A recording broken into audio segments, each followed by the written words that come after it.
संगदिल है सनम मेरा पार्ट 8। विनायक की मुट्ठी में अब लोहे की रॉड थी। वो धीरे धीरे अर्जुन की तरफ बढ़ रहा था। उसकी चाल में पागलपन था और अर्जुन अब भी सीना ताने उसके सामने खड़ा हुआ था।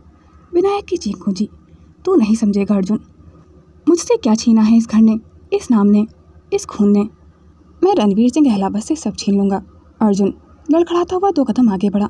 समझ गया हूँ मैं, जो भी तू कह रहा है, तो मार डालना मुझे, क्यों इतनी शांति से खड़ा है। ये कहानी वहीं ख़त्म कर दे जहाँ तू चाहता है, मगर एक बात मेरी भी सुन ले।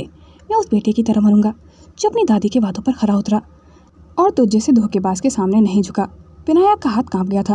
वहीं दूसरी तरफ अपार्टमेंट में रात 11:16 PM दरवाजे पर लगातार कई दस्तक हो चुकी थी। प्रीति कांपती सांसों के साथ उठी। सोनिया ने उसे रोका। रुको, मैं देखती हूँ। सोनिया ने धीरे से दरवाजे की चटकनी खोली और दरवाजे के उस पार एक बूढ़ा आदमी खड़ा हुआ था, पीले कपड़े, कांपते होठ। बेटा, बेटा अर्जुन को बचा लो। सोनिया और प्रीति दोनों हक्का बक्का रह गई थीं। मनीष काका, क्या हुआ अर्जुन जी को? प्रीति घबराई हुई लहजे में बोली। और आप यहाँ कैसे आए? आपको यहाँ का पता किसने दिया? उन्होंने खुद को संभालती हुई धीरे से कहा। संजय बाबू ने। प्रीति जल्दी से उन्हें उठाते हुए पूछने लगी, मनीष काका, बाकी सब लोग कहाँ हैं और क्या हुआ है अर्जुन जी को? मनीष काका ने अपनी आवाज़ को संभालते हुए धीरे से कहा। विनायक और रघु ने माँ जी और बड़े बाबू अर्जुन बाबू और गौरी को हवेली के तहखाने में बंद कर रखा है और संजय बाबू का भी कुछ पता नहीं कि वो कहाँ गए हैं। प्रीति और सोनिया की रूह तक काँप गई थी। वहीं दूसरी तरफ विनायक ने रॉड अर्जुन की तरफ फेंकी, लेकिन उसी समय अर्जुन ने खुद को बचाते हुए पास खड़ा लकड़ी का पट्टा उठा लिया था। दोनों की भी छातापाई शुरू हो चुकी थी। हर चोट के साथ अर्जुन चिल्ला रहा था, तू अपने हिस्से का प्यार नहीं चाहता विनायक, तू सिर्फ बदला चाहता है और बदले से सिर्फ बर्बादी मिलती है।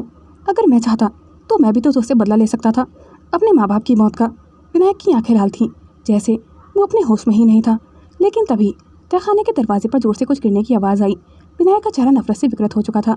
उसकी सांसें तेज थीं और हाथ में उठी लोहे की रॉड अब अर्जुन के सिर की तरफ बढ़ रही थी। अर्जुन अब भी डटा हुआ था, आंखों में आंसू और आग दोनों थे। तो ले लेना मेरी जान विनायक, क्यों अपने हाथ अभी भी थामे हुए है? उसने अपनी आंखें बंद कर ली थीं। तभी एक तेज़ गोली की आवाज़ गूंजी। रॉड हवा में ही रुक गई थी और विनायक की चीख निकल गई थी। आह! उसके हाथ से रॉड गिर चुकी थी और उसकी कलाई छिल गई थी। गोली सिर्फ हाथ को छूकर गुजरी थी, लेकिन दर्द से वो ज़मीन पर गिर पड़ा था। अर्जुन ने अपनी आंखें खोलकर सामने देखा। सामने खड़े थे इंस्पेक्टर विजय, 2 पुलिस ऑफिसर और संजय। इंस्पेक्टर विजय ने ठंडी और सख्त आवाज़ में कहा, बहुत हो गया नाटक विनायक अहलावत, अब तू अपने सारे जवाब सलाखों के पीछे देगा और अब तेरे गुनाहों पर पर्दा डालने वाला भी कोई नहीं होगा। रघु भागने की कोशिश कर रहा था, लेकिन संजय और एक कांस्टेबल ने उसे कसकर पकड़ लिया था। संजय ने दांत भींचते हुए कहा, तूने मेरी दोस्ती का गलत फ़ायदा उठाया है रघु। अब बोल, कितना जहर है तेरे अंदर? मैं सब निकाल दूंगा, तेरे इरादों का जहर। विनायक तड़पता हुआ चीखा, तुम लोग नहीं जानते, इस हवेली ने मुझसे मेरा सब कुछ छीन लिया है, मेरा बचपन, मेरा नाम, मेरा हक। और ये अर्जुन, ये तो बस मोहरा था। इंस्पेक्टर विजय आगे बढ़े और उसके सामने झुककर बोले, नफरत से हक नहीं मिलता विनायक, और तुमने अपनी ज़िंदगी खुद बर्बाद की है। अब तेरा हक सिर्फ जेल का एक कोना है। विनायक और रघु दोनों को हथकड़ियाँ पहना दी गई थीं। तभी प्रीति भी दौड़ती हुई तहखाने तक पहुँच गई थी। उसके चेहरे पर सिर्फ एक सवाल था, अर्जुन जी ठीक तो है ना? अर्जुन ने दीवार का सहारा लिया और वो खड़ा हो गया था, थका हुआ, लहूलुहान, लेकिन मुस्कुराता हुआ। जैसे ही प्रीति उसकी ओर बढ़ी, उसने बामुश्किल मुस्कुराकर कहा, मैंने वादा किया था ना प्रीति, मैं लौट कर आऊँगा तुम्हारे पास। प्रीति की आंखें भर आई थीं। वो लड़खड़ाते कदमों से अर्जुन की ओर बढ़ी। अर्जुन जी, उसकी सांसें जैसे एक झटके में लौट आई थीं। प्रीति एक पल भी रुके बिना दौड़कर उसके गले लग गई थी। उसके सीने में चेहरा छुपाकर फूट फूट कर रोने लगी थी। ये आपको क्या हुआ है? मैं तो मर ही जाती ना डर से। अर्जुन जी, अर्जुन ने सिर्फ अपनी बाहें उसकी कमर के चारों ओर कस दी थीं, जैसे वो अब भी टूट चुका था और बस उसकी परिधि उसे चाहिए थी। संजय दरवाजे के पास खड़ा हुआ उन दोनों को देख रहा था। उसने सोनिया को हल्के से इशारा किया। सोनिया ने जल्दी से दादाजी और दादाजी के हाथ खोले और संजय ने जल्दी से गौरी को खोल दिया था।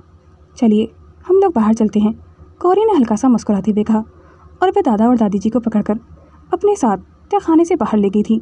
दादी जी ने एक नज़र प्रीति को देखते हुए कहा, उन्हें कुछ वक्त दो। सोनिया समझ गई थी। उसने चुपचाप अपना दुपट्टा संभाला और वहाँ से बाहर निकल गई थी और सब लोग तहखाने से बाहर निकल गए थे, लेकिन उन दोनों को किसी की कोई परवाह नहीं थी। अब तहखाने में सिर्फ प्रीति और अर्जुन थे। प्रीति ने खुद को थोड़ी मुश्किल से संभाला और उसका चेहरा उठाया। उसके माथे की चोट देखी, सूजन देखी। ये कैसे लगी आपको? अर्जुन जी, ये सब क्या हो गया? क्या हुआ था यहाँ पर? अर्जुन ने कुछ नहीं कहा उसकी आंखों में एक ऐसा तूफान था जिसे अब वो लफ्ज़ों में नहीं डाल सकता था। उसने बस उसकी बात अनसुनी करते हुए उसे फिर से अपनी बाहों में भींच लिया था। उसे कुछ मत पूछो परिधि, बस कुछ पल मुझे यूं ही रहने दो। परिधि अब कुछ नहीं बोली थी, वो शायद समझ चुकी थी। अर्जुन का साइलेंस 8,000 चीखों से ज़्यादा दर्द भरा था। अगली सुबह 7 AM धूप की हल्की किरणें खिड़की से छनकर कमरे में गिर रही थीं। कमरे में गहरा सन्नाटा था, लेकिन एक सुकून भरा हुआ था। अर्जुन परिधि को अपनी बाहों में समेटे हुए सो रहा था। उसके सीने पर परिधि का सिर था और माथे पर पट्टी बंधी हुई थी। उसकी बाहें परिधि के इर्द गिर्द ऐसी थीं जैसे कोई ढाल हो। परिधि की सांसें अब शांत थीं। उसकी रात की सारी घबराहट अब अर्जुन की बाहों में सुलझ चुकी थी। तभी दरवाज़ा हल्के से खुला और गौरी अंदर आ गई थी, हाथ में नाश्ते की थाली लिए। उसके चेहरे पर मुस्कुराहट नहीं, माफ़ी का इंतज़ार था। गौरी ने धीरे से कहा, अर्जुन बाबू, बहू जी, आप लोग उठ जाइए, आपके लिए नाश्ता लेकर आई हूँ। परिधि की आंखें खुली। वो उठने ही लगी थी, लेकिन जैसे ही उसकी नज़र गौरी पर पड़ी, उसका चेहरा सख्त हो गया था। वो धीरे से अर्जुन से अलग होकर उठी और सधी हुए स्वर में बोली, अर्जुन जी, कह दीजिए इनसे हमसे बात ना करें, क्योंकि जो लड़की अपनी भाभी का विश्वास तोड़ती है वो सिर्फ नाम की दोस्त होती है, दिल से नहीं। गौरी के हाथ कांप गए थे। थाली वहीं रखकर वो सीधा परिधि के पैरों में बैठ गई थी। गौरी ने रोते हुए कहा, हमें माफ़ कर दो बहू जी, हम तो सपने में भी आपके साथ छल करने का नहीं सोच सकते। हमारा छोटा भाई विनायक के कब्जे में था, अगर हम कुछ नहीं करते तो वो उसे जान से मार देता। परिधि की आंखें नम हो गई थीं, लेकिन उसने कुछ नहीं कहा था। अर्जुन अभी चुपचाप उसे देख रहा था। तभी दरवाजे पर आवाज़ आई, परिधि बिटिया। दादी माँ कमरे में दाखिल हुई। पहली बार दादी जी की आवाज़ में परिधि के लिए इतना प्यार था। परिधि हड़बड़ा कर उठी और उसने घूंघट ले लिया था। दादी कुछ पल उसे निहारती रहीं, फिर धीरे से उसके पास आईं और परिधि के सर पर इसने से हाथ फेरा। दादी ने धीरे से कहा, बहुत सहाय तूने बिटिया, और आज से तू इस घर की बहू नहीं बेटी है। परिधि की आंखें भर आई थीं। अर्जुन मुस्कुराया। वो जानता था ये वो सुकून था जो परिधि के हिस्से बहुत देर से आया था। दादी ने गौरी की तरफ देखा। अब कोई डर नहीं है बच्चियों, विनायक और रघु अब जेल में हैं, अब इस घर में सिर्फ खुशियाँ होंगी। गौरी उठी और परिधि के हाथ पकड़कर खड़ी हो गई थी। भाभी जी, एक बार फिर मैं कोशिश करूँगी आपकी सबसे अच्छी दोस्त बनने की। परिधि ने पहली बार हल्की सी मुस्कान दी और उसकी नज़रें अर्जुन से मिली, जो उसे देखकर मंद मंद मुस्कुरा रहा था। 2 हफ्ते बीत चुके थे। हवेली में रात का माहौल था। डाइनिंग टेबल पर सब साथ में बैठे हुए थे, दादी माँ, परिधि, अर्जुन और गौरी। हल्की फुल्की बातों के साथ सबका चेहरा अब कुछ हद तक शांत और मुस्कुराहटों से भरा लग रहा था। दादी माँ ने एक और मुँह में डालते हुए हंसते हंसते कहा, परिधि बेटा, अब तो मुझे परदादी कब बना रही है। परिधि ने एक पल के लिए ठिठक कर दादी माँ को देखा, फिर नजरें झुका ली थी। उसके गालों पर गुलाबी लाली उतर आई थी। दादी माँ बस इतना ही कह सकी थी और घबरा कर अपनी प्लेट से उठकर खड़ी हो गई थी। वो मुझे पानी लाना है, कहते कहते वो वहाँ से निकल गई थी। अर्जुन ने एक हल्की मुस्कान दबाते हुए सबको देखा और फिर चुपचाप वो भी उसकी तरफ बढ़ गया था। देर रात परिधि आईने के सामने खड़ी हुई थी, अपने बाल खोल रही थी, लेकिन उसका चेहरा अब भी लजाया हुआ था। उसके कान अब भी गर्म हो रहे थे।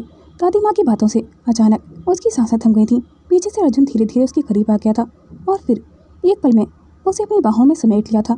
तो क्या सोचा है दादी माँ की ख्वाहिश के बारे में? उसके कान के पास अर्जुन की धीमी फुसफुसाहट घुल गई थी। परिधि की पलकों ने झपकना भी छोड़ दिया था। उसकी सांसें और गहरी होने लगी थी। अर्जुन जी, उसने धीमे से कहा। आवाज़ में हिचक थी, पर दिल और तेज धड़क रहा था। अर्जुन ने हल्की सी मुस्कान के साथ उसके बालों को कान के पीछे किया। मुझे लगता है अब वक्त आ गया है, सिर्फ नाम से नहीं, रूह से एक होने का। परिधि ने उसका चेहरा शीशे में देखा। अर्जुन की आंखों में वही ठहरा हुआ प्यार था। वो धीरे से पलटी और इस बार उसने अर्जुन की बाहों को खुद को अपनी कमर में भींच लिया था। कमरे में रात की गहराई अब उनींदी सी लगने लगी थी, लेकिन उनके बीच सब कुछ जाग रहा था। एक नर्म नाजुक सा रिश्ता जो मुकम्मल होना चाहता था। परिधि अब भी अर्जुन की बाहों में थी। उसकी आंखें झुकी हुई थीं, सांसें बेकाबू सी थीं, पर वो कुछ नहीं कह रही थी। डर लग रहा है, अर्जुन ने उसके लहराती लट को कान के पीछे करते हुए फुसफुसाया।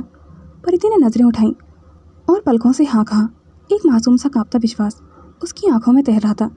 अर्जुन ने कोई जवाब नहीं दिया था, बस उसकी हथेलियों को अपने होठों से छू लिया था। उसके इस छुअन से परिधि पूरी तरह से सिहर गई थी। मैं तुम्हारी मर्जी के बिना कुछ भी नहीं करूँगा परिधि। फिर बहुत धीमे से, जैसे कोई गीत मुँह से उतरता हो, उसने परिधि के चेहरे को अपने हाथों में थामकर उसकी पलकों पर अपने होठ रख दिए थे, फिर गालों पर, फिर उसकी ठोड़ी पर और फिर उसके होठों पर। बस इतना कि वो उसकी छुअन से काँप उठी थी। उसकी सिहरन को अर्जुन महसूस कर पा रहा था। अर्जुन ने उसकी साड़ी के पल्लू को बहुत सहेज कर धीरे से उसके कंधे से सरकाया, जैसे किसी फूल की परत को खोल रहा हो। बिना तोड़े, बिना डराए वो अब भी कुछ नहीं बोल रही थी, पर उसकी आंखें बंद थीं। उसका कांपता बदन अब अर्जुन से कुछ कह रहा था। तुम्हें सिर्फ महसूस करना है परिधि, बाकी सब मैं जानता हूँ। डरने की कोई ज़रूरत नहीं है। उसकी सांसें परिधि के कंधे पर उतरने लगी थीं और उसके होठ गर्दन पर सिरहन बनकर बिखरते चले गए थे। धीरे धीरे अर्जुन ने उसका सिर अपने सीने से लगा लिया था। परिधि ने उसकी कमीज की मुट्ठी कसकर थाम ली थी। अर्जुन उसके कंधे पर होठ रखते हुए उसके करीब आ गया था, इतना कि उनकी सांसें एक ही रिदम में चलने लगी थीं और उनके बीच अब कोई पर्दा नहीं था। वो सिर्फ उसकी आंखों में देख रहा था। परिधि अब भी घबराई हुई थी, पर अर्जुन की आंखों में जो ठहराव था उसने उसे एक अलग ही सुकून दे दिया था। उसने धीरे से आंखें बंद की और एक आखिरी बार अर्जुन की उंगलियां उसकी हथेलियों में आकर थम चुकी थीं।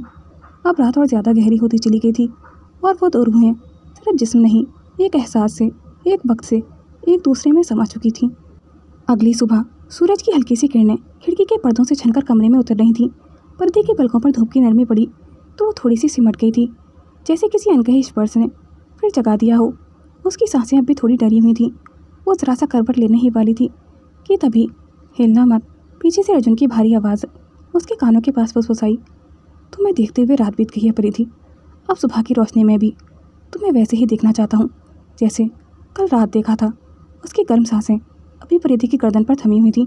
परिधि का बदन हल्का सा कांप गया था। उसने झटके में खुद को समेटा। उसकी आंखें चौड़ी हो गई थीं और वो फौरन चादर को खींचकर खुद को ढकने लगी थी। आप पूरी रात हमें देख रहे थे? उसकी आवाज़ में घबराहट थी और बेतहाशा शर्म थी, जैसे किसी ने चोरी करते रंगे हाथ पकड़ लिया हो। उसकी नज़रें भी अर्जुन से नहीं मिल रही थीं। अर्जुन ने मुस्कुराकर एक भौं उठाई। हाँ, बहुत ध्यान से देखा था तुम्हें। हर बार जब तुम सांसें भरती थी तो लगता था मैं फिर से जी उठाऊं। अर्जुन जी, ये आप कैसी बातें कर रहे हैं? उसकी आंखें भी शर्म से और ज़्यादा झुकी थीं। परिधि का चेहरा पूरी तरह गुलाबी पड़ चुका था। वो हड़बड़ाकर चादर को अपने कंधे तक खींचती हुए खुद पर लपेटने लगी थी। कोई ऐसा करता है क्या? इतनी देर तक इतनी पास से वो बोलते बोलते खुद ही रुक गई थी, क्योंकि अर्जुन अब उसके और भी पास आ चुका था। उसके होठों पर एक हल्की सी मुस्कान थी। आंखें परिधि की आंखों में गहराई से अटक चुकी थीं। करता है ना, पर जब तुम ऐसे लाश से कांपती हो तो मन करता है तुम्हें फिर से देखूं और फिर से छू लूं और फिर से तुम में हो जाऊं। बस बस बहुत हुआ अर्जुन जी। परिधि ने घबराकर तकिए से अपना चेहरा ढकने की कोशिश की। आप तो बिल्कुल। अर्जुन ने झुककर उसके कान के पास फुसफुसाया। क्या परिधि, थोड़ा और साफ बोलो ना, मुझे तुम्हारी ये आधी अधूरी बातें समझ नहीं आती। अर्जुन ने ठहरी हुई मुस्कान के साथ उसके हाथों को अपनी उंगलियों में लपेट लिया था। मैं तो तुम्हारा हूं ना परिधि, तो ये सब मेरा हक है। अब मुझसे शर्माने की क्या ज़रूरत है? परिधि की सांसें तेज़ होने लगी थीं। उसे समझ ही नहीं आ रहा था कि वो अर्जुन से नजरें बचाए या और उसके पास जाए। अर्जुन जी, मैं बाथरूम में जा रही हूँ, कहते हुए वो झटपट बिस्तर से उठ खड़ी हुई थी। चादर फिसलती गई और घबराहट में परिधि ने फौरन पास में पड़ी अर्जुन की शर्ट उठाई और खुद पर डाल ली थी। शर्ट उसकी घबराई हुई चाल में और भी ज़्यादा ढीली लग रही थी। उसके लंबे बाल और लंबी शर्ट में छुपी उसकी नज़रों ने अर्जुन को कुछ पल तक उसकी सांस रोकने पर मजबूर कर दिया था। परिधि ने एक नज़र उसे देखते हुए धीरे से कहा, आप किस तरह से देख रहे हैं हमें? अर्जुन ने हल्का सा उसे छेड़ते हुए कहा। तो तुम क्या चाहती हो, मैं बाहर की लड़कियों को इस तरह से देखूं? परिधि खुद की बात कहकर ही घबरा गई थी। नहीं, मैंने ऐसा कब कहा? आप हमें बहुत परेशान करते हैं अर्जुन जी। अरे वाह! अर्जुन बिस्तर पर बैठा हुआ उसकी तरफ देखते हुए मुस्कुराया। मेरी शर्ट ने भी किस्मत पाली है। मैं तो तुमसे दूर हूँ, लेकिन मेरी खुशबू अभी तुम्हारे इर्द गिर्द है। परिधि ने एक झलक पीछे पलट कर देखा और उसकी आंखें और भी बड़ी हो गई थीं। चुप रहिए आप।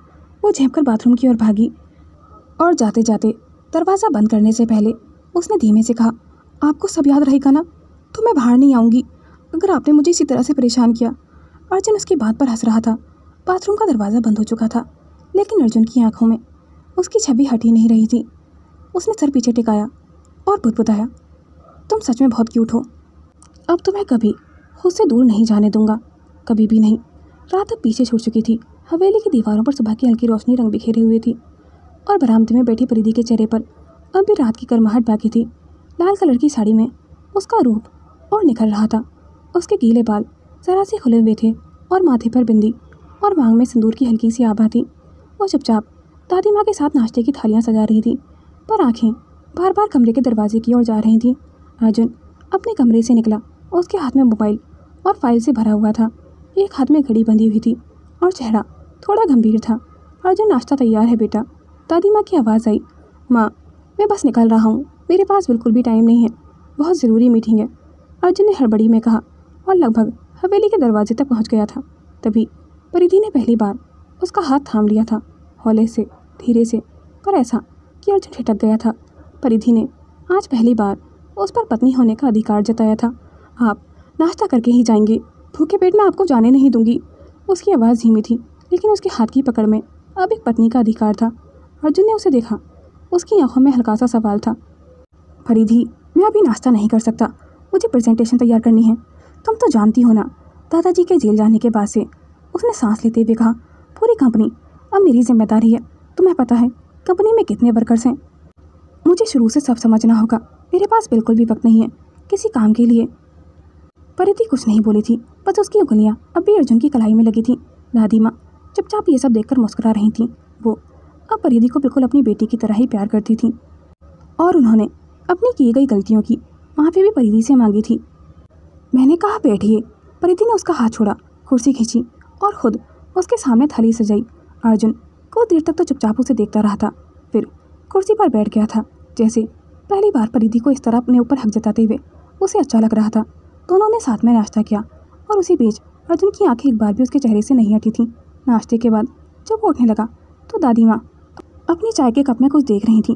तभी अर्जुन ने चम्मच नीचे फेंक दिया था और परिधि उसे उठाकर देने ही वाली थी कि अर्जुन ने थोड़ा झुककर परिधि के पास आया और हल्के से उसके होठों पर एक छोटा सा स्पर्श छोड़ दिया था। थैंक यू बीबी, उसने कान के पास फुसफुसाया। परिधि उसकी इस हरकत पर चौंक कर रह गई थी। वो घबराकर दादी माँ की तरफ देखने लगी थी। आप भी ना अर्जुन जी, परिधि ने शिकायत भरे लहजे में कहा और अर्जुन को देखा। अर्जुन शरारती मुस्कान करते हुए वहाँ से उठ खड़ा हो गया था, लेकिन अर्जुन को इस बात का बिल्कुल भी अंदाज़ा नहीं था कि गौरी सीढ़ियों के पीछे से ये सब देख रही थी। उसकी आंखें चौड़ी हो गई थीं और होठ बिछे हुए थे। दूसरी तरफ परिधि अब भी वहीं खड़ी हुई थी जहाँ अर्जुन ने उसे थैंक यू कहा था। उसके गाल गर्म हो रहे थे, लेकिन होठों पर एक शांत मुस्कान थी। अर्जुन ऑफिस के लिए निकल चुका था। अर्जुन का ऑफिस कांच की दीवारों वाले कॉन्फ्रेंस रूम में सामने प्रोजेक्टर चालू था और बोर्ड ऑफ डायरेक्टर्स की नज़रों के बीच अर्जुन बेहद शांत और कॉन्फिडेंट अंदाज में खड़ा हुआ था। दादाजी की गैरहाजिरी में हम सबका फ़र्ज़ है कि इस कंपनी की बुनियाद को और मजबूत करें। मैं जानता हूँ कि इस फील्ड में मैं नया हूँ, लेकिन उम्मीद करता हूँ आप सब लोग मेरा साथ ज़रूर देंगे। सभी लोग उसकी बातें सुनकर तालियां बजाने लगे थे। उसने धीरे से प्रोफेशनल टोन में कहा, और मेरा पहला कदम यही होगा कि हम गांव की हवेली को एक सोशल एंटरप्राइज में बदलने जा रहे हैं। एक ऐसा सेंटर जो महिलाओं को हुनर सिखाएगा और बच्चों को स्कूल की सुविधाएं देगा। डायरेक्टर्स एक दूसरे को देख रहे थे, थोड़ा आश्चर्य से, लेकिन सराहना भी थी, क्योंकि किसी को भी उम्मीद नहीं थी कि अर्जुन इतनी जल्दी कंपनी में एडजस्ट भी हो जाएगा। सर, इसका इन्वेस्टमेंट मॉडल क्या होगा? किसी ने सवाल किया। अर्जुन उसकी बात सुनकर मुस्कुराया। मैंने खुद उस मॉडल को डिज़ाइन किया है। वो अपना टैबलेट खोलता है और स्लाइड्स पर फाइनेंशियल डेटा दिखाता है और सबको साफ, डिटेल्ड और लॉजिक के साथ पेश करता है। मीटिंग के बाद एक सीनियर डायरेक्टर उसके पास आते हैं। मिस्टर अहलावत, आई फ्रैंकली स्पीकिंग, आज पहली बार आपके प्रेजेंटेशन में सिर्फ बिजनेस नहीं था, एक विज़न था। Very impressive, best of luck for your career. Arjun बस सिर हिलाकर रह गया था। थैंक यू, वो कहता है, लेकिन मन ही मन जानता है उस विज़न का नाम परिधि था। परिधि ने ही उसे गांव के बारे में डिटेल से समझाया था, क्योंकि परिधि बचपन से ही गांव में पली बड़ी थी, जिसकी वजह से वो वहाँ की समस्याओं को आसानी से समझ सकती थी। और ये पूरा मॉडल तैयार करने में परिधि ने ही उसकी मदद की थी। अर्जुन अपने ऑफिस में शांति से बैठा हुआ था। पूरे दिन की मीटिंग्स के बाद वो पूरी तरह थक चुका था। वह बैठे हुए दादाजी के बारे में सोच रहा था, जिसने बचपन से उन्हें अपने पिता की तरह ही दिखा था। जेल के भीतर एक भारी सलाखों के उस पार दादाजी बैठे हुए थे। चेहरा थका हुआ था, आंखें पूरी तरह से बुझी हुई थीं, जैसे उनमें अब जीने की इच्छा ही न बचा हो और उनकी आत्मा जैसे पिघल रही हो। अर्जुन उनके सामने खड़ा हुआ था, सीधा शांत चेहरा, लेकिन आंखों में एक आंधी थी। तू आ गया अर्जुन, मैं तेरा इंतज़ार कर रहा था। मैं आपको कभी माफ़ नहीं कर पाऊंगा दादाजी। आपने सब जानते हुए भी अपनी आंखें बंद रखी। दादाजी की आंखें भर आई थीं। उन्होंने झुकी निगाहों से कहा, मैंने सब देखा था, मुझे सब पता था, पर कुछ नहीं कहा। विनायक मेरी कमज़ोरी था अर्जुन।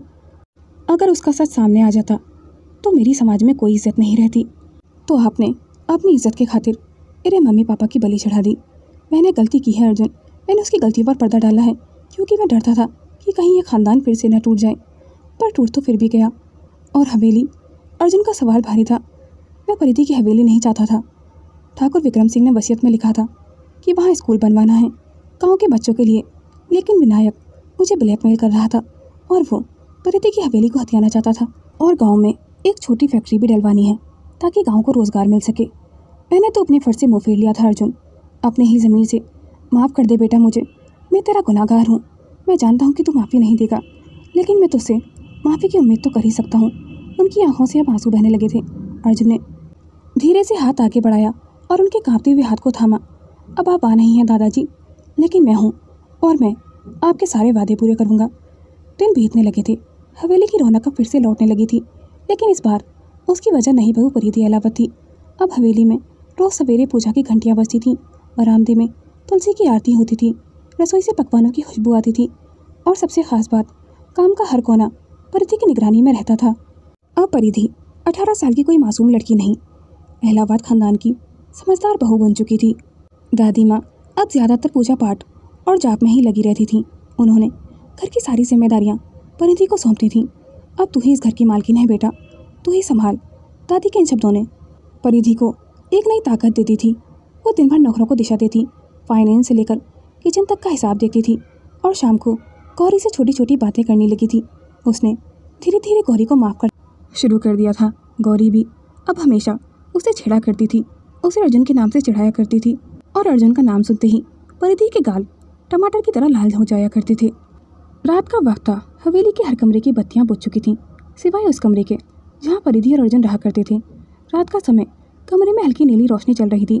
टेबल पर लैपटॉप खुला हुआ था और सामने बैठी थी परिधि, अपने प्रोजेक्ट में खोई हुई थी। चश्मा लगाए, कान में ईयरफोन और आंखें स्क्रीन पर टिकी हुई थीं।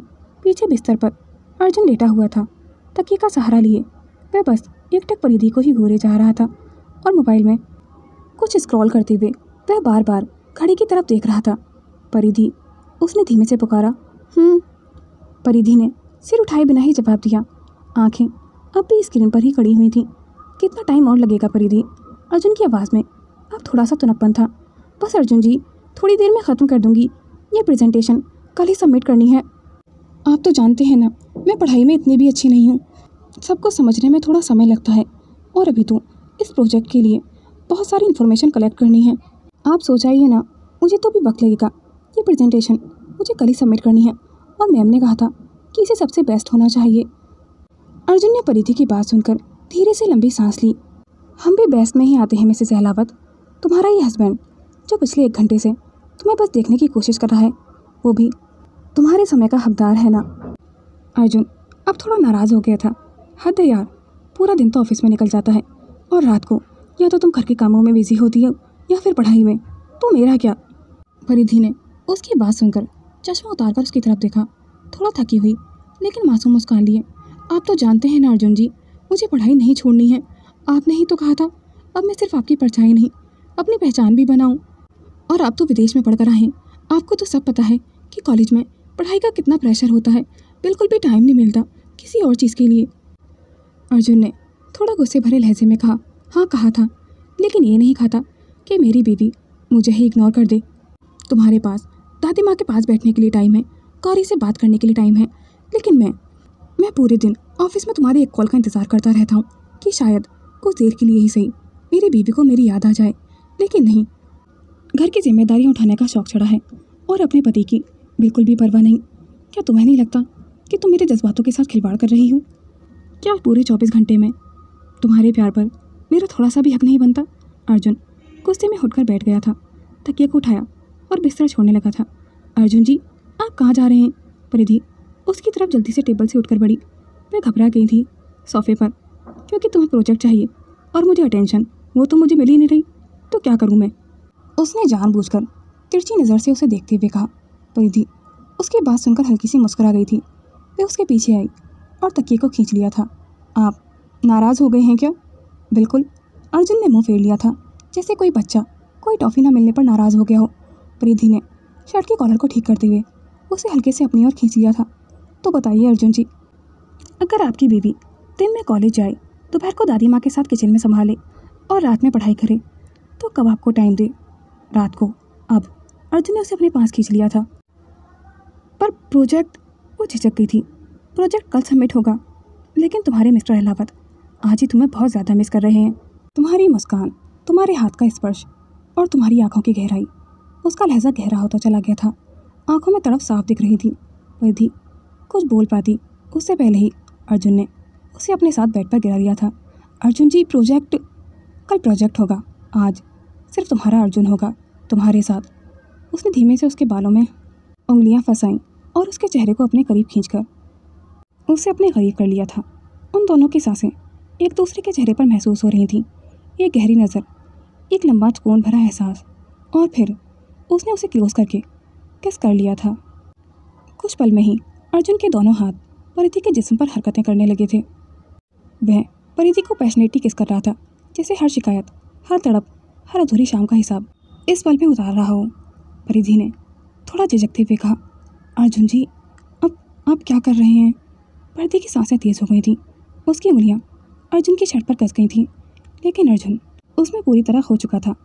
परिधि चाहकर भी खुद को दूर नहीं कर सकी थी। धीरे धीरे परिधि ने भी अपनी आंखें बंद कर ली थीं और कमरे में बस अर्जुन की गर्म सांसों की आवाज़ थी। और हर गुजरते लम्हे के साथ उन दोनों की धड़कनें बेतहाशा तेज हो रही थीं। कुछ पल में ही परिधि सब कुछ भुलाकर अर्जुन की बाहों में समा गई थी। 2 साल बीत चुके थे। हवेली के आंगन में शाम का समय था। सूरज ढल रहा था। हल्की हल्की धूप हवेली की दीवारों पर सुनहरी चादर बिछा रही थी। परिधि आज बहुत ज़्यादा खुश थी। उसने पिंक कलर की साड़ी पहनी हुई थी और बालों में गजरा लगा रखा था। उसकी मांग में सिंदूर उसके चेहरे की रौनक और ज़्यादा बढ़ा रहा था। और हाथ में डिग्री की फाइल लिए वह आंगन में खड़ी हुई थी। आज वो ग्रेजुएट हो गई थी और दादी माँ से अपनी इस कामयाबी पर आशीर्वाद ले रही थी। उसी वक्त अर्जुन पीछे से आया। उसने धीमे से परिधि के कंधे पर हाथ रखा। तुमसे क्या हर वादा पूरा कर दिया है परिधि। अब तुम मुझे बताओ कि तुम क्या चाहती हो कि मैं दुनिया की हर चीज़ तुम्हारे कदमों में लाकर रख दूँगा जिसकी तुम्हें ख्वाहिश है। परिधि, अब बारी है तुम्हारे ख्वाबों को पूरा करने की। जो तुम चाहती हो मुझे बस हुक्म करो। मैं तुम्हें दुनिया की हर खुशी दूंगा ताकि तुम उन गमों को भूल सको जो ज़िंदगी ने तुम्हें दिए हैं। परिधि ने उसकी तरफ देखा। आंखों में नमी और होठों पर हल्की सी मुस्कान थी। आज हवेली में बहुत चहल पहल थी। एक तो परिधि का ग्रेजुएशन पूरा हुआ था और दादाजी भी 2 साल बाद जेल से बाहर आ गए थे। अर्जुन अभी भी उन्हें पूरी तरह से माफ़ नहीं कर पाया था, लेकिन थे तो उसके दादाजी, इसीलिए धीरे धीरे उसने उन्हें माफ़ करना शुरू कर दिया था। दादाजी जेल से बाहर आए। परिधि और अर्जुन ही उन्हें जेल से लेने गए थे। उनकी आंखों में पश्चाताप और चेहरे पर हल्की सी राहत थी। अर्जुन और परिधि दोनों ने उनका स्वागत किया, लेकिन दादाजी के धोखे को माफ़ नहीं कर पाई थी। उन्हें विनायक का राज जानकर बहुत गहरा सदमा पहुंचा था, लेकिन वो परिधि और अर्जुन के सामने कुछ भी जताती नहीं थी। लेकिन दिल का एक कोना दादाजी के इस धोखे से टूट चुका था। दादाजी ने अर्जुन को गले लगाया और परिधि को आशीर्वाद दिया।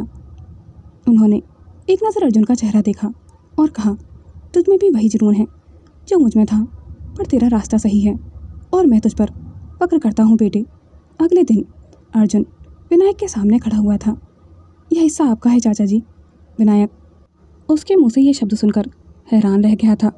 अर्जुन ने अपनी बात आगे बढ़ाते हुए कहा, आपने जो झेला है उसका इंसाफ तो मैं नहीं कर सकता, पर आपको आपका हक देने से मुझे कोई नहीं रोकेगा। विनायक की आंखें भर आई थीं। उसका दिल गर्व और सुकून से भर गया था, लेकिन उसने अर्जुन से कुछ भी लेने से इनकार कर दिया था। उसने धीमी आवाज़ में कहा, अर्जुन, मुझे कुछ नहीं चाहिए। जो चाहिए था वो तुम मुझे पहले ही दे चुके हो। तुमने मुझे आज चाचा कहा, मेरे लिए इतना ही काफ़ी है। हवेली की बालकनी पर परिधि और अर्जुन खड़े हुए थे। शाम की हल्की हवा में परिधि का दुपट्टा उड़ रहा था और वह पूरे सुकून से अर्जुन के सीने से लगी खड़ी थी। अर्जुन ने एक नज़र उसे देखा, फिर हल्के से मुस्कुराया। अब जब लड़ भी लिया है और रो भी लिया है और मुझसे तुमने प्यार भी कबूल कर लिया है। उसने परिधि की ठोड़ी अपनी उंगली से ऊपर उठाई और धीरे से उसकी आंखों में देखते हुए कहा, परिधि, हमने सब कुछ तो देख लिया है, लेकिन एक बात तो रह ही गई। परिधि ने मासूमी से आंखें झपकाईं। क्या अर्जुन जी, अब क्या रह गया है? अर्जुन ने शरारती लहजे में उसके कान के पास फुसफुसाकर कहा, मुझे अब पापा कहने वाला कोई चाहिए। परिधि की आंखें चौड़ी हो गई थी, चेहरा शर्म से सुर्ख लाल हो गया था। अर्जुन जी, ये आप कैसी बातें कर रहे हैं? परिधि ने उसके सीने पर हल्का सा मुक्का मारा। अर्जुन उसकी इस नज़ाकत पर ज़ोर से हंस पड़ा था और उसे और भी कसकर अपनी बाहों में भींच लिया था। उनकी कहानी में प्यार था, अपनापन था और आने वाले कल की नरम सी दस्तक भी थी। कुछ रिश्ते किस्मत से नहीं, इम्तिहानों से मुकम्मल होते हैं। परिधि और अर्जुन भी ऐसे ही थे, टूटकर जुड़े और फिर हमेशा के लिए एक हो गए। दोस्तों, उम्मीद करती हूँ कि यह कहानी आपको पसंद आई होगी। आज का एपिसोड आपको कैसा लगा कमेंट में अपनी राय ज़रूर शेयर कीजिएगा। दोस्तों, कल से एक नई कहानी फिर तेरी पनाहों में रात को 8:40 बजे अपलोड होगी। मैं उम्मीद करती हूँ इस कहानी की तरह वो कहानी भी आपको पसंद आएगी। दोस्तों, ये काल्पनिक कहानी है जिसमें दिखाए गए किरदार और घटनाएं मात्र कल्पना है। इसका उद्देश्य किसी भी प्रकार की हिंसा, उत्पीड़न या अस्वीकृत व्यवहार को बढ़ावा देना नहीं है। दर्शकों से अनुरोध है कि वह इसे केवल एक फिक्शनल स्टोरी की तरह ही देखें। Thanks for watching. Do like, comment and share this video and subscribe my YouTube channel for more interesting videos. Video को अंत तक देखने के लिए धन्यवाद।